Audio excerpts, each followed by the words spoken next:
Welcome back, everybody, and thank you for joining me. It is a windy day here in Las Vegas today, and so if you hear a bunch of noises, it's not any ghosts or anything creeping up on me. It is this nasty wind. Today's video, I look at it as, well, I should say this week's video, but this week's video is a very important one because dealing with herbs.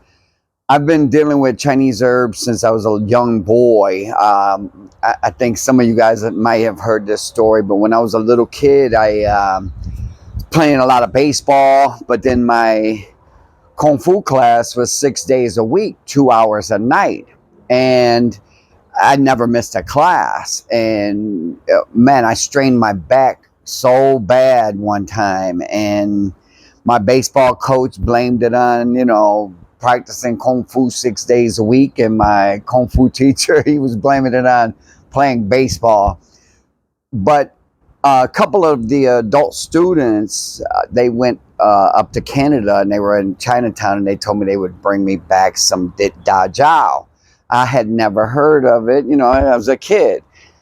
And when they brought me some back, they told me just to apply a little tiny bit, and put it on my back every day, 2, 3, 4 times a day, but in small dosages. And I never had a back problem since then. It was that miraculous for me as a child that I've always used Chinese herbs. Those of you that have done iron palm, you either use like a Dit Da Jow or iron palm formula. And, I want to bring up 2 very important things that I've learned. One was from teacher, Grandmaster Chicoine, and the other one from Mike Biggie, who I really want to shout out Mike Biggie, because I don't know of anyone who knows more about Chinese herbs for martial artists than him. A lot of herbalists that you'll meet, the herbalists are like doctors in the Chinese community. They, prescribe various herbs for different ailments. But a lot of them are not martial artists, so they don't understand what we need for, hitting, and bruising, getting, kicked 1,000 times and things like that. They don't understand what we really need, so they can give you a similar thing or something that's common. But, Mike Biggie is someone who knows exactly what we're doing and why we're doing it and what we need for it. And he's been studying these herbs for well over 30 years. And, if any of you want any herbs, I would highly recommend you get it from Mike Biggie because of this knowledge. And you can always email him at mantisboxer@aol.com.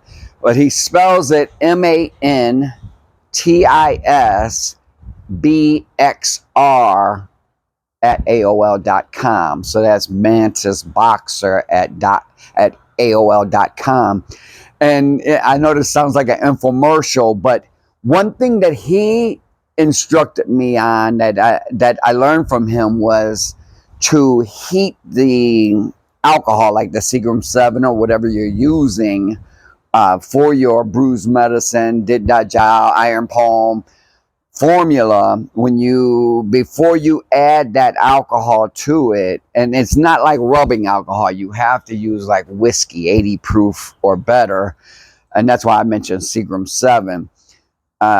But to heat it up and to get it very hot, but not to a boil, because then you're going to start diluting the proof of the alcohol.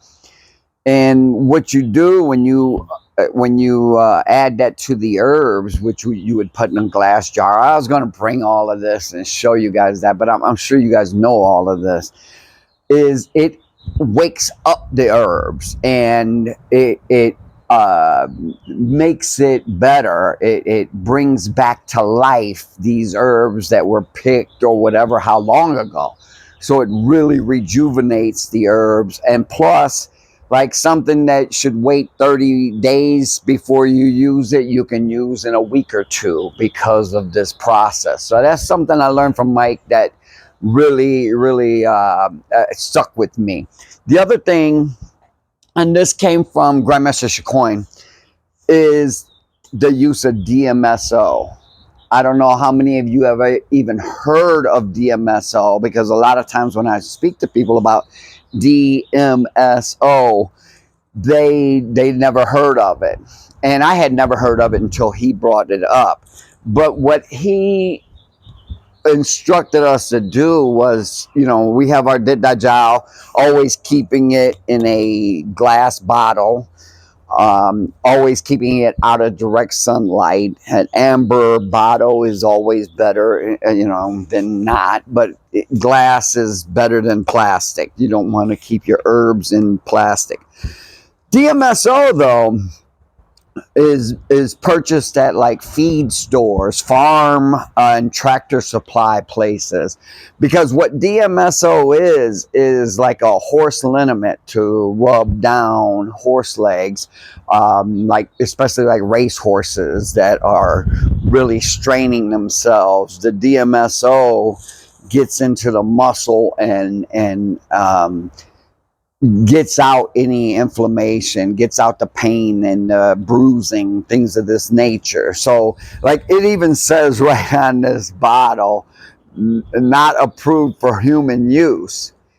And I spoke to a lot, I'm from Ohio, I've spoke to a lot of elderly people who they know of DMSO, they've worked farms, they grew up on farms, and their parents use DMSO for any pains and ailments, sprains, things like that they had even when they were children. So DMSO can be used. It's not approved for human use because, well, let me get into this. Teacher would talk about putting a third DMSO to 2/3 of the Bruise Medicine. All right, so I've messed with it and I've put like 50% of DMSO to 50% of the medicine. And I noticed that when I go over that third, it itches a lot. So say I have some bruising or a sprained ankle or something and I'm applying the herbs to it. If I'm using 50% DMSO to 50% medicine, herbs, it itches. So I always keep it at 1/3 DMSO to 2/3 iron palm medicine, bruise medicine, whatever you want to call it. Boy, it's kicking up, man. I'm in this little cut trying to avoid the wind, and it's pretty bad.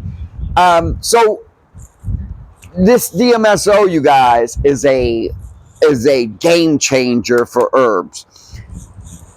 It really, what teacher explained it as is using the DMSO, it gets deeper into the muscle. So when you mix it with your herbs, it's going to take those herbs deeper into the muscle and improve, get rid of the bruising faster, heal the muscle quicker, things of this nature. The sprain, everything accelerates, which I noticed it did too. My little 5-year-old grandson, he hit his head pretty hard, had a big lump, and I started immediately putting the medicine on him that night, and there's no bruising at all. So this is where you want to really get into these herbs.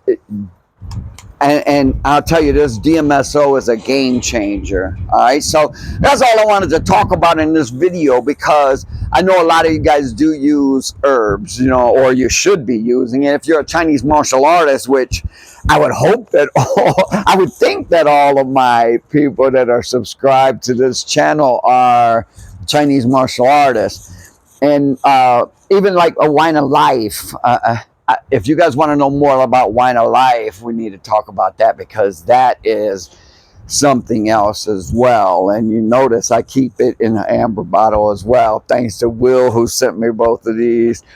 I used to buy these kind of beers and I couldn't stand them. I used to just pour out the beer just to have this kind of a bottle. But this is what you want to do with your herbs, you guys. And I'll put Mike's email down below. Like I said, I primarily just go to Mike for any and all of my herbs because he knows exactly the recipes that I like.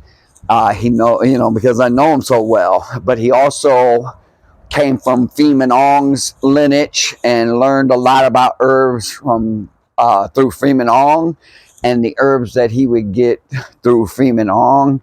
He knows, a lot of these old-time martial artists, man, and he has a lot of recipes. So with that being said, let me put this stuff down so I can bow out to you guys. With that being said, appreciate you all being here. I appreciate the new subscribers, all of you guys, man. And this channel has really been growing, and I appreciate you all so much. And I'll see you next week. Peace.